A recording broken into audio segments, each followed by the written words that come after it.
qual é o principal motivo que você sente pelo qual as pessoas adquirem dívidas? Tá. Cara, principalmente a impulsividade, a ostentação e o cartão de crédito, né?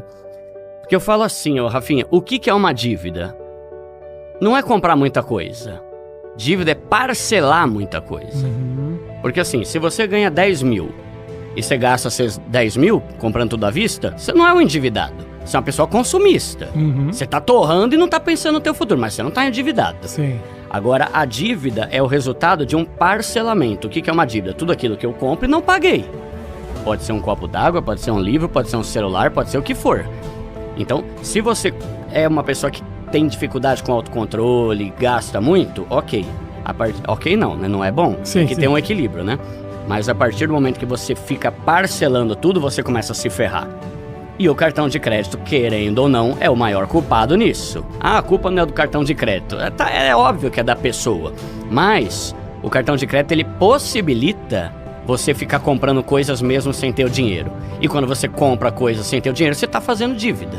Então, tem a questão do cartão de crédito, que é o melhor meio de ferrar a vida financeira de uma pessoa. É muito acessível, né? Totalmente. E os bancos amam, né? Por quê? Porque eles ganham muito dinheiro, né? Os juros rotativos no Brasil até 2 anos eram o mais alto do planeta. Eu quero entender o seguinte, o cara faz uma compra, não consegue pagar, nunca ninguém vai pagar. Quem ganha com isso?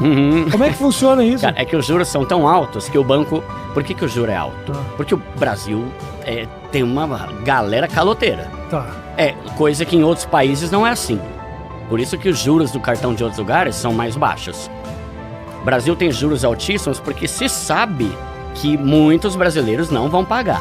Então eles botam juros altos pra caramba, pra que os que pagarem juros compensem os que não vão pagar. Que é aqueles que depois de 5 anos eu não vou pagar e fica tudo certo. Fica tudo certo entre aspas, né? A pessoa tá queimada, a pessoa tá com o nome sujo e tal. Então tem essa cultura do brasileiro de dar o calote, né? Tanto que eu abomino essa frase. Duda, o que você acha de deixar 5 anos passar pra dívida caducar? Primeiro que dívida não caduca. Segundo que mesmo que caducar, você não acha que é uma atitude íntegra isso? Claro. Essa mesma coisa que eu te emprestar uma grana e falar que se dane ele, mano. Daqui a 5 anos ferrou ele que se lasca. Velho, não faz sentido. Então no Brasil tem muito isso. E como os bancos ganham muito com o quê? Empréstimo. Empréstimo é dinheiro fácil pros bancos, com juros altos. Cartão de crédito, e quem os bancos mais gosta de dar cartão é pro pobre. Por quê? Porque o rico não vai fazer cagada, e se o rico não fizer cagada, o banco não ganha juros. Então você vai ver, hoje em dia dá pra você parcelar algumas coisas no cartão sem juros. Quem paga direitinho, o banco não ganha nada. Eu comprei a TV ali que custa 5 mil, se o cara pagar 10 de 500, o banco não ganhou nada com isso. Agora o pobre que vai começar a fazer besteira, ou o rico que não tem educação financeira também, né? Ai, comprei muita coisa, esse mês eu vou pagar o mínimo. Aí o banco vai sorrir de alegria, porque é isso que o banco quer. Pessoas pagando o mínimo do cartão, porque aí ele entra com aqueles juros do rotativo que é absurdamente alto. Mas ao mesmo tempo tem na cabeça do brasileiro, acredito que não só do brasileiro, esse eterno pensamento, dinheiro é pra gastar, é uma frase que se ouve muito isso, né? Só que com esse tipo de mentalidade, né, de a vida é uma só, eu posso morrer amanhã e tal, normalmente não morre e continua pobre o resto da vida. Cara, eu costumo dizer que na vida a gente vai ter 2 fases, e isso é muito importante, principalmente para quem é mais pobre. É a fase de acumular e depois a fase de usufruir. Porque o problema é quando se fala assim, você precisa juntar dinheiro, você precisa investir, o cara pensa que é até morrer juntando e não gastando. Não, não é assim. Você vai ter uma fase que você vai estabelecer uma meta. Primeiro, eu quero quitar minhas dívidas porque isso aqui tá tirando minha paz. Acabou. Meta 1. Segunda meta, eu quero montar uma reserva de emergência, que é aquela grana que você deixa guardada para situações ruins, você não se meter no buraco de novo. 3 mil. Maravilha. A partir daí, vai começar a investir. 10 mil. Maravilha. Aí pode fazer o que você quiser. Entende? Tipo, o ponto é, você merece curtir a vida. Só que quanto mais cara a sua curtição, mais tempo você vai ficar na pobreza. E isso que eu quero resolver, né? Eu quero que a pessoa enriqueça no sentido de mudar de vida. Não tô falando de milhões, né? Eu bato muito nessa tecla, Rafinha. Não é milhão. Então, é a questão de você estabelecer uma fase de você acumular uma grana para que a partir desse momento que você tiver o seu pé de meia, Você conseguir viver e subir teu nível e gastar mais se você quiser. Claro que é direito da pessoa isso, né? Só que é uma fase. E as pessoas querem ir direto pra fase de usufruir sem passar pela fase de acumular. E é um mal necessário, é um mal que vai gerar bem, né? Então eu começaria por aí. A pessoa que não tem dinheiro, no fundo ela tá preocupada por não ter dinheiro, né? Então passe a ter. Tem uma frase que eu falo muito que é assim: o pobre... Meu canal é pra pobre, né? Sim. O pobre consegue mudar de vida quando ele percebe que multiplicar o dinheiro que ele ganha é muito mais inteligente do que simplesmente gastar, né? Então vai ter uma fase ali de você juntar, montar seu pé de meia, pra então você poder fazer, curtir, comprar tênis, fazer o que você quiser, né? Por que quem não tem dinheiro tem que se preocupar com dinheiro? Ah, cara, boa. Porque o dinheiro, ele traz muita paz, traz mais qualidade de vida, traz mais saúde emocional, né? Não é simplesmente o dinheiro pelo dinheiro, é que você viver sem dinheiro, você fica agoniado, angustiado, não é uma vida leve, né? Eu costumo falar pra galera, né? Junta uma graninha, não tô falando de 1 milhão, 10 milhões. Você já experimentou ter 10 mil no banco? Isso é um prazer que poucos brasileiros têm e que não tá tão difícil quanto essas promessas absurdas aí de milhões e tal, né? E quando você tem uma grana assim, você consegue ficar melhor, você consegue curtir mais a vida de verdade, teu casamento fica melhor, teus relacionamentos ficam melhor, tudo fica melhor. Porque quando você tá todo lascado financeiramente, a tua mente vive em função daquilo. Eu falo muito da galera, né, que gosta de ostentação. O cara que tá lá na balada curtindo, na verdade ele tá lá, mas por dentro ele tá no cagaço. Porque ele não sabe nem se ele vai conseguir pagar aquilo, né? Então, ter o dinheiro não é simplesmente pelo ter o dinheiro. Tem uma questão emocional que vai fazer você desfrutar melhor a vida com isso, né? De tudo que mais tem transformado a vida dos meus seguidores, eu não tenho dúvida nenhuma, que é cartão de crédito, parar de usar ele até você aprender. E o segundo é parar de comprar coisa pra impressionar os outros. Mas é questão de a pessoa decidir. Não, pera, eu vou fazer isso aqui. Eu vou juntar uma grana, eu vou quitar minhas dívidas pra entrar na fase de usufruir. Só que aí é mentalidade, né? Que é muito importante.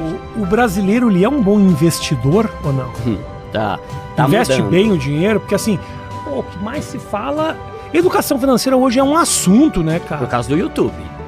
Por causa do YouTube. Você acha que é isso que Sim, fez? porque até 8, 10 anos aí a gente tinha o quê? Poupança e o gerente falando sobre título de capitalização.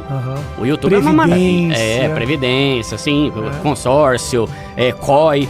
É um monte de coisa que dá dinheiro pro banco. É tão né? difícil de entender isso. É. Acho que o YouTube facilitou a linguagem, né? Muito, porque agora pessoas que não têm rabo preso com ninguém podem falar, e pessoas que não são... Não que todo gerente de banco é ruim, mas a maioria tem que cumprir meta, vendendo coisas que vão ser boas pro banco, né?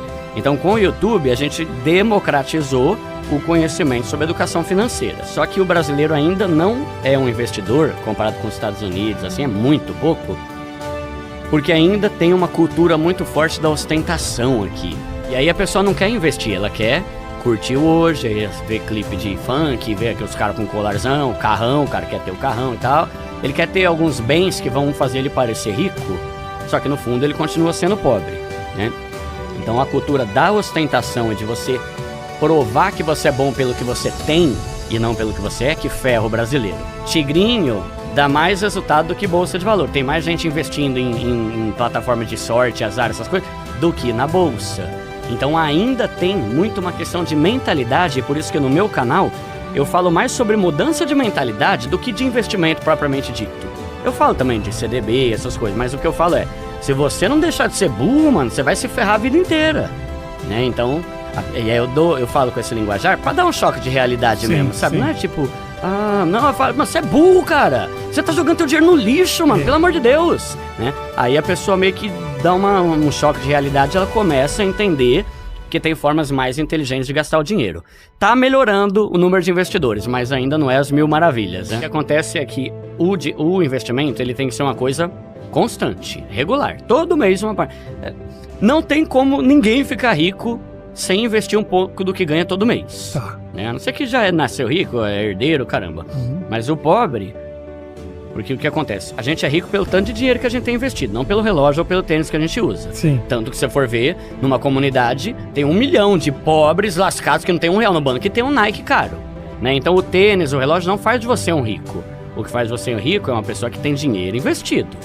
E isso é que é importante. É um processo.